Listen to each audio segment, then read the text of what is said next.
And without further ado, I'll give it straight up.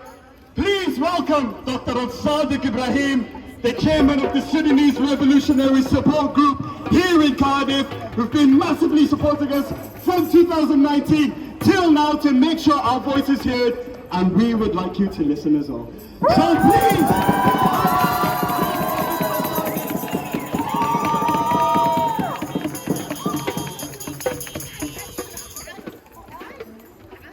Ladies and gentlemen, respected brothers and sisters, Assalamu alaikum. Please listen carefully, going up to the points. Thank you for attending up today in solidarity, running against the war in Palestine and Sudan. This ugly war has caused massive amount of lives. He reported in Palestine, the death toll hit 40,000.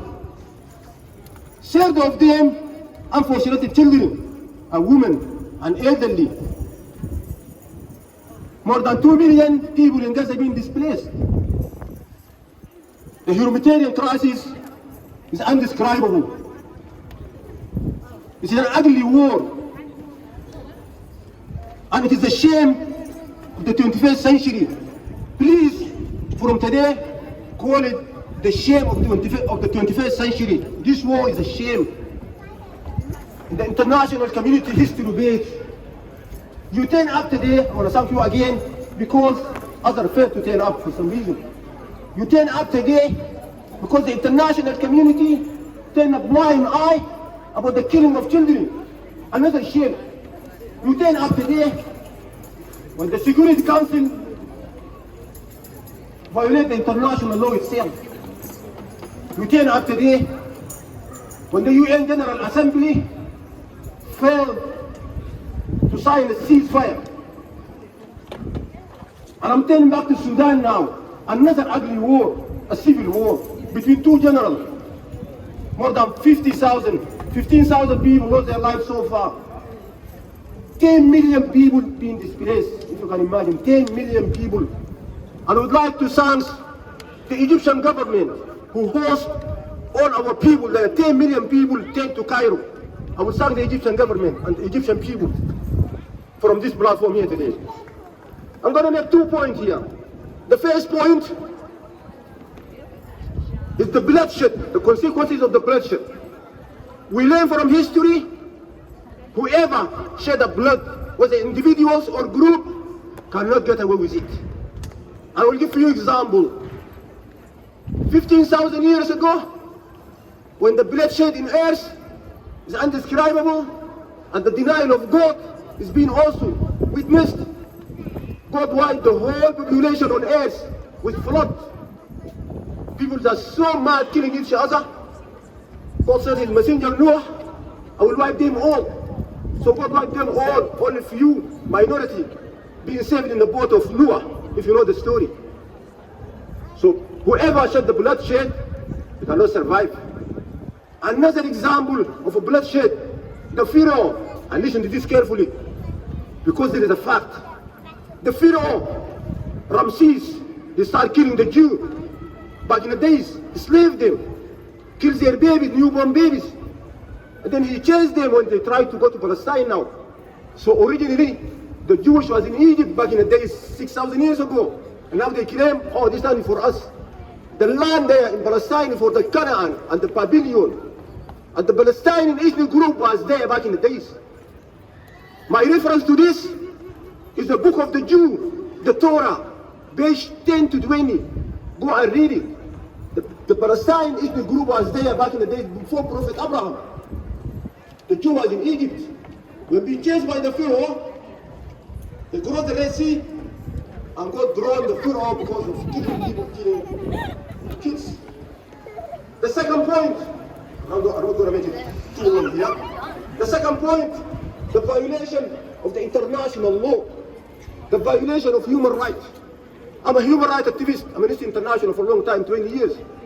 All my life campaigning for human rights violation, or against the human rights violation. The international community nowadays violated its own law. The state of Israel violated international law. Just 2 weeks ago, the UN Security Council issued a resolution 2724 to stop the war. We ran here before. We need a ceasefire, isn't it? What we want, a ceasefire for humanitarian issue, for the food and supply of water, clean water, medical, to be take place there. But that resolution has not been listened to by Israel. So that state is against the international law, and it kept violating the international law repeatedly. The human rights violation also is the issue.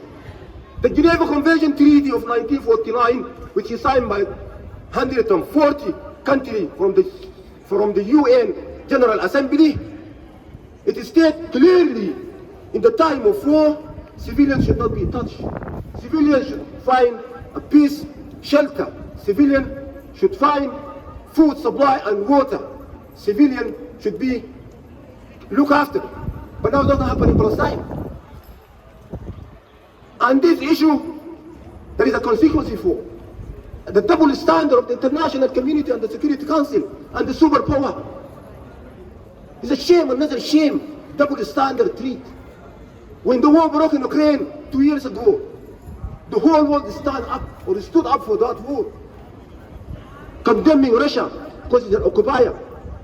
But they turn a blind eye upon Israel, which is occupying the Palestine for 8 years, double standard. So that means justice will not be served in earth. Justice never been served in the world nowadays because of the superpower double standard policy. So the consequence of the breaking international law, what do you expect? Terrorists. ISIS tracking Russia. ISIS justifies their action. If you didn't serve the international law, if you didn't serve justice, we're going to bring our own justice. We're going to strike in your city. We're going to strike in your village. We're going to bombard everywhere. So that is the consequences of the violating the international law. You bring terrorists to your own citizens. So I urge you guys, I urge everybody of you to put pressure on their politicians to be careful about the double standard policy. Look after the international law and look carefully for the violation of the human right. Don't want to make it long. Ask you all to make dua for the families of the victims in Palestine and in Sudan. May Allah subhanahu wa ta'ala ease their hardship. May Allah subhanahu wa ta'ala accept their martyrs. May Allah subhanahu wa ta'ala ease the way for the wounded and they find refuge for the displaced. Thank you very much for turning up here today. Thank you very much for all we've done for the Palestine and Sudan. Thank you very much. Thank you very much, Dr. Al-Sadiq. Let's keep it moving. I want to bring in Abdul Majid Hussein, the cultural officer of the Sudanese Community Association in Cardiff and South Wales. So please give a hand. Thank you. First of all, I would like to thank you, all of you, to thank our children, your children, for our next generation for this. So the children now have understanding for what Palestine and what Sudan Palestine and Sudan going through. So we're gonna keep this till we got peace in Sudan. We're gonna keep this going till we're gonna have peace in Palestine. So keep it up, guys. Keep it up till we have peace. Thank you. Thank all of you.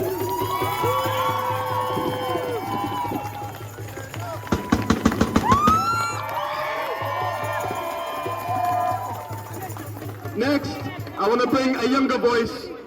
I want to bring a voice that reached out to us on our Instagram account, and a voice I think all of us need to hear. So please put your hands together for Islam Tafa'allah. Please come up.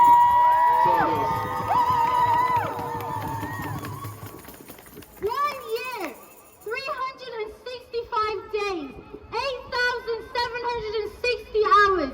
Each passing moment, Sudan is bleeding. Sudan is starving.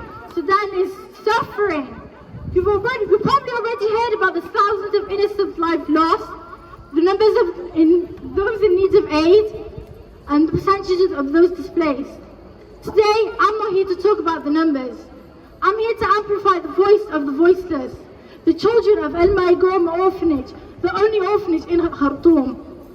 During the outbreak of the war, babies and children from the orphanage were trapped before being evacuated to Al Jazeera state.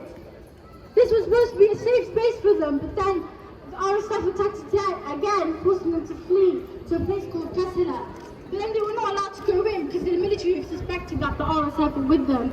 So then they stayed 48 hours outside the borders of Kassala with no food or water, begging for the military to let them in. And then after the military finally decided to let them in, they had to take another 18-hour bus drive to a place called Halfa. They could not find anything there.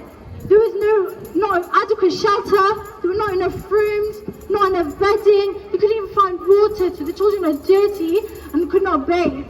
And after all this hardship that the children had to go through, lawyers told them that if you're 18 or over, you'd have to leave the orphanage.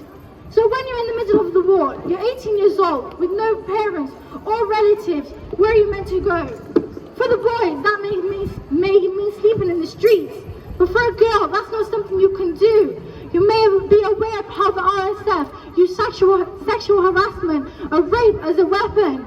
And if they find these orphanage girls in the streets sleeping, you can only imagine what they will do. These people are animals. They have no mercy. They will do what they want. So what can we do to help? Don't let the voices of the Sudanese people go unheard. Talk about them to your friends, to your families, to your colleagues. Keep up to date on social media. There's a new page called Cardiff for Sudan, and you can follow that and keep up to date about what's happening in Sudan. There's also NASA Sudan and many other pages that you can follow. Also, right here, MPs, tell them about what's happening in Sudan. The UK is yet to publicly call for a ceasefire. It needs to publicly condemn the UAE for providing weapons to the RSF. And for this last bit, I have a chance for you to follow. So I'll say, free the people, free the land. And then you guys say, RSF out of Sudan.